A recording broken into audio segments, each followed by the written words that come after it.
नमस्कार। सबसे पहले तो आपके चैनल देखने वाले सभी दर्शकों को मैं हाथ जोड़कर नमस्कार करता हूं। मैं शिव कुमार सिसला, राष्ट्रीय अध्यक्ष अखिल वाल्मीकि महापंचायत, और मेरे साथ अखिल वाल्मीकि महापंचायत की कार्यकारिणी के कुछ यहाँ पर मेरे साथी बैठे हैं, जिनमें हमारे प्रदेश के युवा के अध्यक्ष भाई आकाश सिरसवाल जी, मेरे बहुत ही आदरणीय मास्टर जी हैं हमारे भूपेंद्र जी, ये हमारे प्रदेश के उपाध्यक्ष हैं अखिल वाल्मीकि महापंचायत के। रवि रुकुनपुर जी हैं, ये जिला अध्यक्ष हैं करनाल के।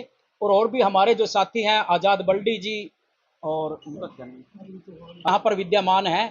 तो सर, आज की प्रेस कॉन्फ्रेंस बुलाने का एक ही पर्पज, एक ही मकसद है कि हमारे डीएससी समाज के, यानी कि डिप्राइव्ड शेड्यूल कास्ट, वंचित अनुसूचित जातियों के एक छत्र नेता हैं कैबिनेट मंत्री माननीय कृष्ण बेदी जी।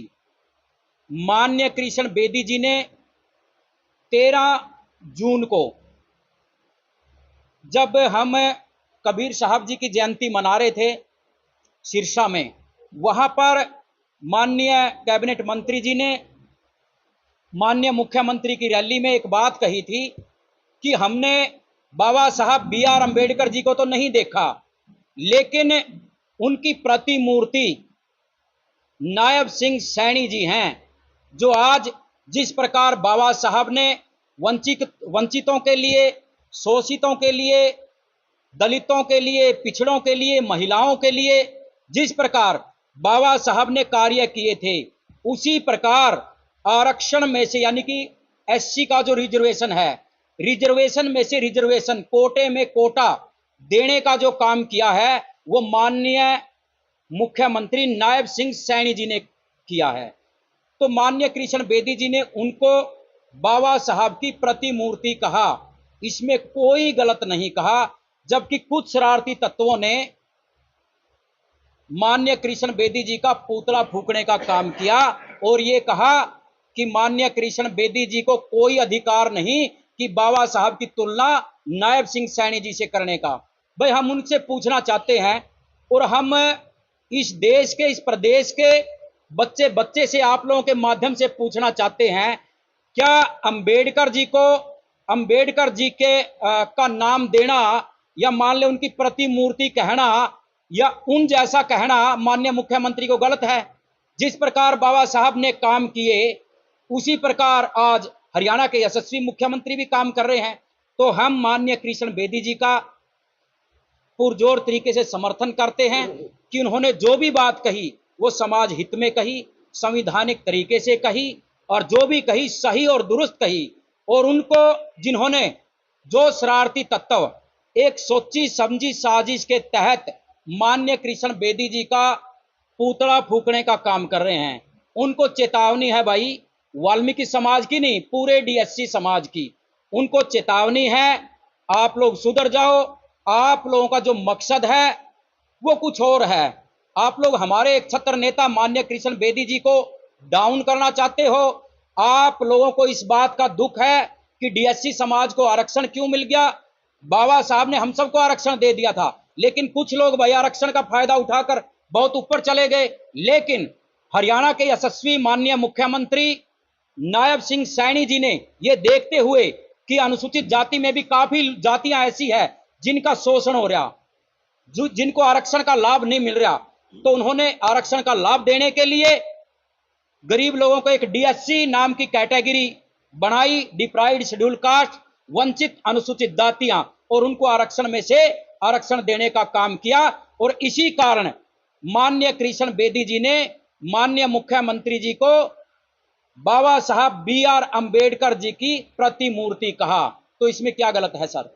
हाँ जी, होना जिस प्रकार बाबा साहब ने काम किया, उसी प्रकार नायब सिंह सैनी जी ने गरीबों को आरक्षण देने का काम किया, तो उनकी प्रतिमूर्ति हुए। क्या मंत्री थे बाबा साहब? कानून मंत्री बनने के बाद संविधान बना उन्होंने। संविधान पहले बना।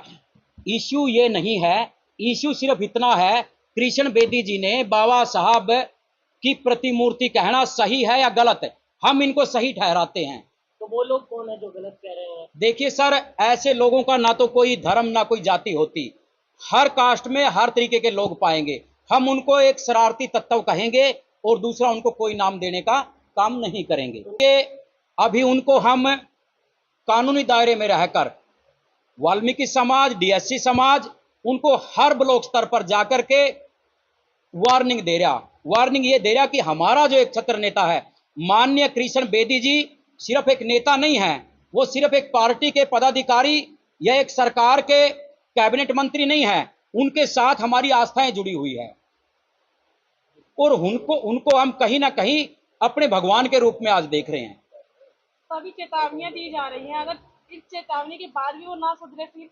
देखिए, अगर वो चेतावनियों के बाद नहीं सुधरेंगे तो हम लोग सड़कों पर आएंगे और मैं अखिल वाल्मीकि महापंचायत की ओर से यह ऐलान करता हूं कि अगर वो लोग अपनी हरकतों से बाज नहीं आए तो हम माननीय कृष्ण बेदी जी के साथ कंधे से कंधा मिलाकर के खड़े हैं और हमने चाहे संघर्ष के लिए हमने सड़कों पर उतरना पड़े, इससे हम गुरेज नहीं करेंगे। सरकार का प्रतिनिधि यहाँ पर हम अपने एक छत्र नेता माननीय कृष्ण बेदी जी की लड़ाई लड़ने के लिए बैठे हैं, उनके पक्ष में बैठे हैं।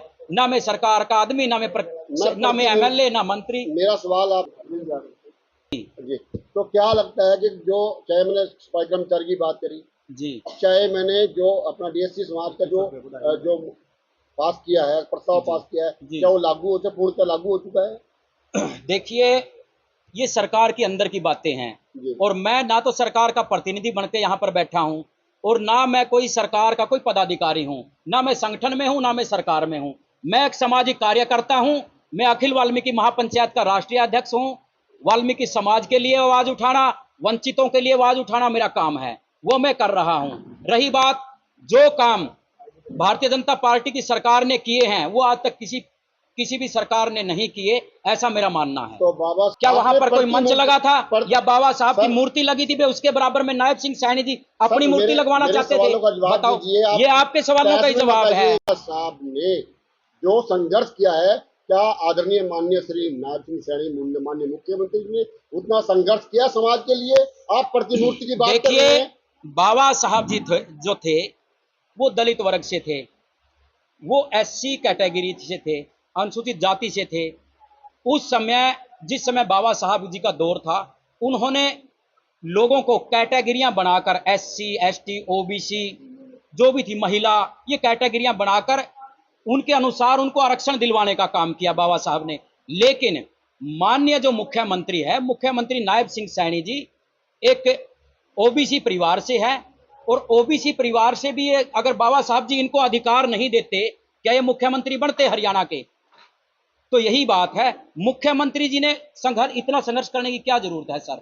वो वोटों से बने हैं, उनको वो पहले एमएलए थे, फिर मंत्री बने, फिर वो एमपी बने, एमपी के बाद प्रदेशाध्यक्ष बने पार्टी के प्रदेशाध्यक्ष बनने के बाद दोबारा से एमएलए हुए और एमएलए से मुख्यमंत्री बन गए। तो सर, बाबा साहब जी का संघर्ष जो है वो उनकी जात के प्रति, उनके समाज के प्रति था, वो अलग था। और माननीय मुख्यमंत्री जी का जो संघर्ष है, जो इनका काम हो, इनकी पार्टी के लिए है और पूरी की पूरी 36 बिरादरी के लिए है। क्या आदरणीय जो माननीय मंत्री साहब ने जो ये शब्द थे, क्या उनके अपने व्यक्तित्व से शब्द थे या सामाजिक तौर पे थोपने वाले ये शब्द थे? माननीय हमारे कैबिनेट मंत्री कृष्ण बेदी जी ने जो भी शब्द कहे वो सरासर सही कहे, हम सब उनका समर्थन करते हैं और उन्होंने अपने आप वो शब्द कहे और वो उस समय समाज का प्रतिनिधित्व भी कर रहे थे।